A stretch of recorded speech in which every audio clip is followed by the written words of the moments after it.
ఏమ్మా బాగుండారా? మేమైతే బాగుండాము, మీరు బాగుండాలని కోరుకుంటూ ఇప్పుడు మీ అమ్మనైతే మీ ముందుకైతే వచ్చాను. ఎందుకు వచ్చానో తెలుసా? మీకు చెప్పాలి, ఒక విషయం మీకు చెప్పాలని మీ ముందుకు వచ్చాను. అలాగే నేను వచ్చానంటే ఈ గంజిగాంచినాను కదండి, దీని గురించే మీకు చెప్పాలి. మనం రోజు రైస్ తింటాం, నైట్లో రైస్ తింటాము, మధ్యాహ్నం రైస్ తింటాం కదా. మరి 2 పూట్ల రైస్ తిన్నప్పుడు తెల్లారితోనూ రైసే కదా, ఇడ్లీ దోశ అయినా.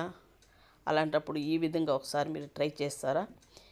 మీరు ఈ కాలంలో అందరూ తినేవాళ్ళు ఉండరు ఓట్స్ అయితే, ఈ విధంగా కూడా ఓట్స్ చేసుకొని తాగొచ్చని నేను చూపిస్తూ ఉన్నాను మీకు. నేను ఇప్పుడు గుడ్లు ఉడకబెడతా ఉన్నానండి. దాంట్లోనే ఒక 2 నిమిషాలు అలా బాదం పప్పుల్ని అలా పెట్టినాను. టీ వడపోసి దాంట్లో పెట్టి అలా పెట్టేసినాను జల్లీలో. ఒక 2 నిమిషాలు పెడితే చాలండి. పొట్టు అయితే చాలా ఈజీగా వచ్చేస్తుంది మనకు, గింజ అయితే నానదు, అట్లా గట్టిగానే ఉంటుంది. చూసారా? అంటే నేను ఇప్పుడు ఇంకా గుడ్డు ఉడకబెడుతున్నాను కాబట్టి అందులో పెట్టి ఉడకబెట్టుకున్నాను. లేదంటే కొద్దిగా వేడి నీళ్ళు కాంచి అందులో పోసేసినామంటే, ఎక్కువ ఒలుచుకోవాలి మీరంటే, వేడి నీళ్ళు కాసి అందులో పోసేసినామంటే కరెక్ట్గా ఉడకదు, పొట్టు వచ్చేస్తుందండి. ఒక 2 నిమిషాలు పెట్టి తీసేయాలి, నీళ్ళు వచ్చేసి పొట్టు తీసేయాలి. తీసుకున్నాం కదా. ఇప్పుడు 2 స్పూన్లు ఓట్స్ వేసుకున్నాను, ఒక ఏలకాయలు వేసుకున్నాను, 4 బాదము, 2 వాల్నట్ వేసుకున్నాను కదా. మిక్సీకి అయితే బ్లెండర్కి పట్టించుకుందాము. పొడి అయిపోయింది కదా. ఇది ఇప్పుడు గంజి ఎలా కాంచుకోవాలో చూపిస్తానండి, మీ ఇష్టం. మీకు పలచగా కావాలి, ఎలా తాగేవచ్చు వేడివేడిగా అనుకుంటా ఉంటే కొంచెం పలచగా చేసుకోవచ్చు. లేదు స్పూన్లో ఎత్తి తినే విధంగా ఉండాలి అనుకుంటే మీరు అలా కూడా తాగొచ్చండి, తినొచ్చు, గట్టిగా స్పూన్లో తీసి తినొచ్చు. ఈ గ్లాసులోనే నేను 2 స్పూన్లే తీసుకున్నానండి. ఆ గ్లాసులో 1 గ్లాస్ అయితే పోసాను కదా. ఈ పౌడర్లో అలాగనే వేయచ్చు, ముందే కలిపి మనం ఉడకబెట్టుకునేంటే కూడా ఆ నీళ్ళలోనే కలిపేసి మనం ఉడకబెట్టుకోవచ్చు. నేనైతే నీళ్ళు కాంచి ఇలా నీళ్ళు కలిపేసి సాల్ట్ అండి కలిపి పోసుకుంటా ఉన్నాను, ఉండలు కట్టకుండా ఉంటుందనేసి. లేదంటే మీరు ముందే సన్నీళ్ళలో కలిపి అలా స్టవ్ మీద పెట్టి కలుపుతూ ఉంటే కూడా పెట్టి బాగా అడుగు పట్టకుండా వస్తుంది.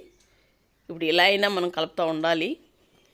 చూసారా? నేను దాంట్లో ఒక హాఫ్ గ్లాస్ దాకా, హాఫ్ గ్లాస్ లేదు ఇంకా తక్కువే పోసి ఆ పొడి అయితే నేను కలుపుకున్నాను. 1 గ్లాస్ నీళ్ళు అయితే పోసాను కదా ముందే. చూసారా? గంజి రెడీ అయిపోయిందండి.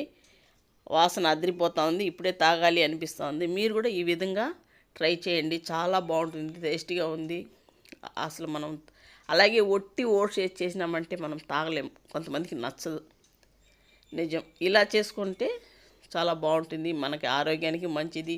3 పూట్ల 2 పూట్లు, ఇప్పుడు మధ్యాహ్నం నైట్ తింటాం రైస్, అలాగే తెల్లారితే ఇడ్లీ దోశ అయినా రైస్ తిన్నట్టే కదండి. ఇలా చేసి ట్రై చేయండి. నేను చేసిన విధానం మీకు నచ్చిందా? తప్పకుండా నచ్చే ఉంటుందండి. నేను తిని చూసి చెప్పేస్తాను ఎలా ఉంది అనేసి, ఓకేనా? కొద్దిగా టేస్ట్ అయితే చేస్తాను, ఎందుకంటే వేడివేడిగా ఉంది. చాలా బాగా చిక్కగా ఆరితే ఇంకా గట్టిగా అయిపోతుందండి. వేడిగా బాగుంది, బాగా ఉడకబెట్టుకోండి కొంచెం. చాలా టేస్ట్గా ఉంది. మీకు నేను చేసిన విధానం ఇలా చేస్తే బాగుంటుందని మీకు నచ్చితే తప్పకుండా కామెంట్లో ఎలా ఉందని పెట్టండి. అలాగే నా ఛానల్ని లైక్ చేయండి, షేర్ చేయండి, సబ్స్క్రైబ్ చేయడం మర్చిపోకండి ప్లీజ్.